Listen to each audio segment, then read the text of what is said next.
রাত বাড়ছে, হাতে পয়সা করিও কিচ্ছু নেই। এখন কোথায় যাব, কার কাছে যাব?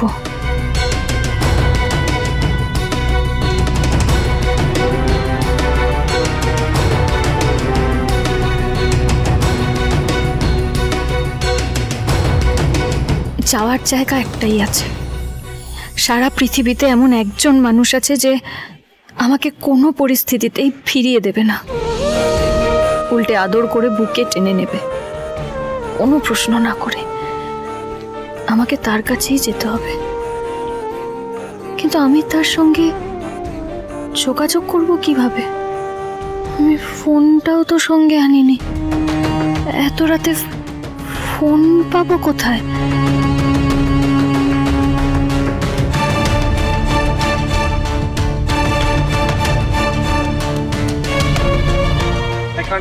শুভ এই অবস্থা বাড়ি ছেড়ে চলে গেছে, কোথায় গেল? এত রাতে কি করে খুঁজে পাবো? দা ভাই তুই চিন্তা করিস না, আমি শুভকে একবার ফোন করে দেখছি। দাঁড়া।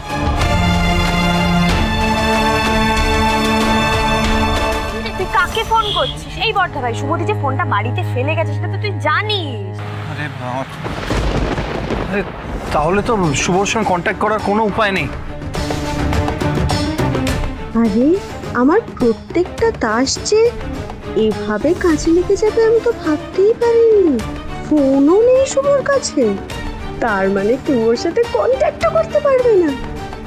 এত দিনে এই ভাইটা আমার গ্রিপের মধ্যে এলো। তাহলে আমার মাথা কাজ করছে না শিরিন।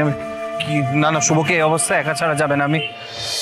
আমি যাচ্ছি, আমার শুভ খুঁজে বের করতেই হবে। আমি আসছি, দাঁড়া। শুভদিটা যে এই অবস্থায় কোথায় গেল, কি করছে? শুভ চলে গেছে, সত্যি সত্যি শুভ চলে গেছে, ফোনটাও সঙ্গে করে নিয়ে যায়নি। এবার যে কি হবে?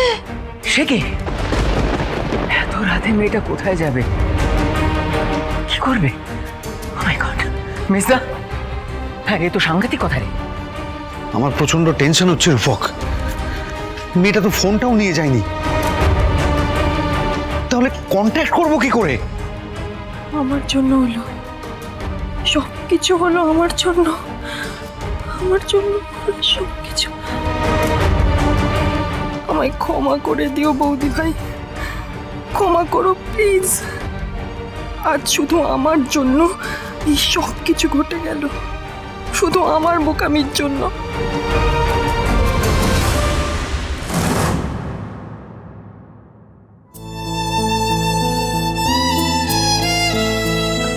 দাদা বলছি, আমি না খুব বিপদে পড়েছি, আমার একটা ফোন করার দরকার ছিল। আমি আমার ফোনটাও নিয়ে বেরোতে ভুলে গেছি, আপনার ফোনটা একটু দেবেন প্লিজ? ফোন? হ্যাঁ আমার? হ্যাঁ। ও মা, এই আবার কিরকম আচরণ? যেই রাস্তায় এত রাতে একজন একা মেয়েকে দেখলেন অমনি এসব করছেন, আপনাদের লজ্জা করে না? আপনার বাড়িতে কোনো মহিলা নেই? আপনার বাড়ির স্ত্রী, বোন বা মা, তাকে যদি একা রাস্তায় এত রাতে কেউ এইভাবে তাকাতো, আপনার খারাপ লাগতো না? আশ্চর্য। দিদি বলছি যে, সরি কিছু মনে করবেন, আমার ভুল হয়ে গেছে। আপনি ফোন চাইছিলেন না? হ্যাঁ নিন, নিন ফোন করুন।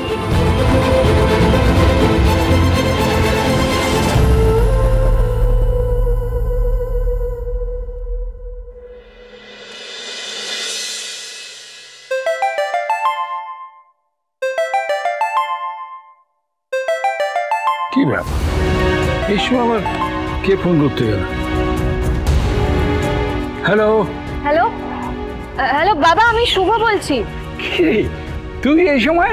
হ্যাঁ কিন্তু তুই অন্য নাম্বার দিয়ে ফোন করছিস কেন? সব ঠিক আছে তো? হ্যাঁ বাবা, সব ঠিক আছে। তুমি কি করছিলে? আর বলিস না মা, আসলে তোকে খবরটা দেওয়া হয়নি, আমি একটু তীর্থে যাচ্ছিলাম, ভোর রাতে ট্রেন, তাই সব গোছগাছ করছিলাম। ও মানে তুমি বেরিয়ে যাচ্ছ? হ্যাঁ, তুই তখন ঘোর সংসারী, অত বড় একটা সংসার, কত গুছিয়ে সংসার করছিস। হ্যাঁ, তাই আমার আর কি কাজ, এই ভাবলাম যাই একটু তীর্থটা ঘুরে আসি।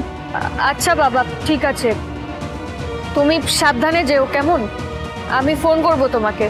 আরে তুই তো আমার গর্ব, সারা জীবন তোকে আমি মাথা উঁচু করে বাঁচতে শিখিয়েছি, কোনো কিছুর জন্য নিজের আত্মসম্মান বিসর্জন দিবি না।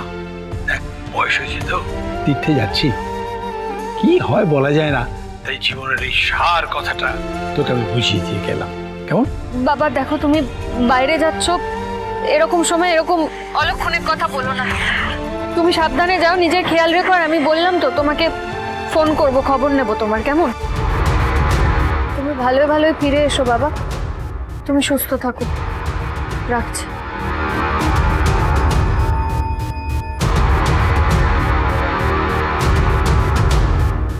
রে জিজ্ঞাসা করা হলো না তো যে অন্য নাম্বার থেকে ফোন করলো কেন? আর একবার ফোন করে দেখি। তো ট্রেনের টাইম হয়ে গেল। হ্যাঁ ঠিক আছে, পরে আমি সময় মতো ফোনটা করে নেবো।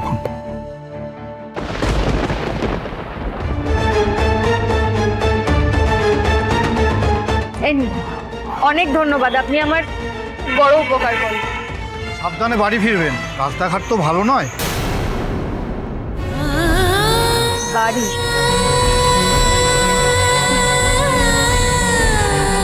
আমি তো নিজেই জানি না আমার বাড়ি কোনটা। একটা আমার বাপের বাড়ি ছিল, যেখানে আমি ছোট থেকে বড় হলাম। আর একটা বাড়ি, সেই বাড়িটাকে আমি নিজের ভেবে এতদিন সংসার করলাম, আমার শ্বশুর বাড়ি।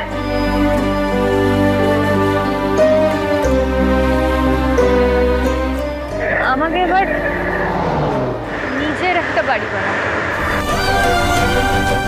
একদম নিচে,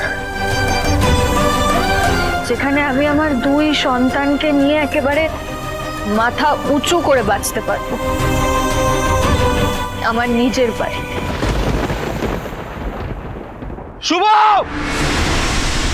শুভ! বর্দা ভাই এইভাবে চেঁচাস না, রাস্তায় এইভাবে চেঁচালে ওকে খুঁজে পাওয়া যাবে না। কোথাও খুঁজে পাচ্ছেন? শুভ দিকে শান্ত মাথায় খুঁজতে হবে, শান্ত মাথায় খুঁজতে হবে। রাত হয়ে গেছে, কাকে জিজ্ঞেস করবো বলতো?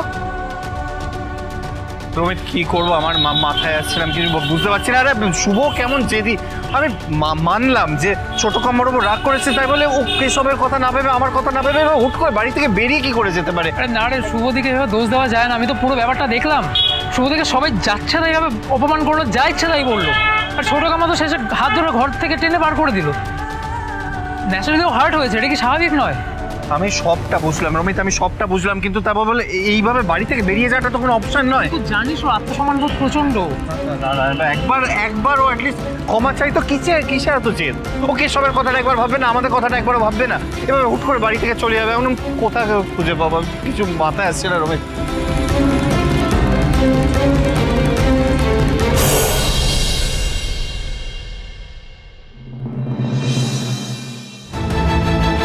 ঠিক হলো না রূপক, মেয়েটার সাথে যেটা হলো সেটা ঠিক হলো না। কি করি বলতো? এখন মেয়েটাকে এখন কোথায় খুঁজতে যাব? বলছি এত রাত্রিরে মেয়েটা একা একা রাস্তায় বেরিয়ে গেল, কোনো বিপদ হবে না তো? মাই গশ, আপনার কি চিন্তা না আমাদের বাড়ির লোকজনদের নিয়ে? হ্যাঁ, অথচ দেখুন আপনি আমাদের বাড়ির কেউ নন। হ্যাঁ আচ্ছা, এতই যখন চিন্তা তখন ওর সাথে বেরিয়ে গেলে পারতেন আপনি। পুরো বিয়ে আর অশান্তি না করলেই কি নয় তোমার? শুভকে নিয়ে আমরা সবাই টেনশনে মরছি, তুমি পারো সত্যি? আমি একটা কথা বলবো, অনেকক্ষণ ধরে তো একই বিষয় নিয়ে আলোচনা করছেন। এত আলোচনা না করে আপনারা কাজ করুন, আপনারা আপনাদের বাড়ি বউকে খুঁজতে যান, আমি আমার বউকে মানে অয়নাকে নিয়ে এগোই। মানে অনেকক্ষণ এখানে দাঁড়িয়ে আছে, আমার তো আর কোনো কাজ নেই। চল। খবরদার, ছাড়ো ছাড়ো ওকে। অয়না আমার মেয়ে, হ্যাঁ, ও আমার সাথে এই বাড়িতে থাকবে, ঠিক আছে? মা, আপনি তো খুবই ইলজিক্যাল কথা বলছেন। দেখুন, অয়না তো শুধুমাত্র এখন আপনার মেয়ে নয়, আমাদের তো বিয়ে হয়ে গিয়েছে না।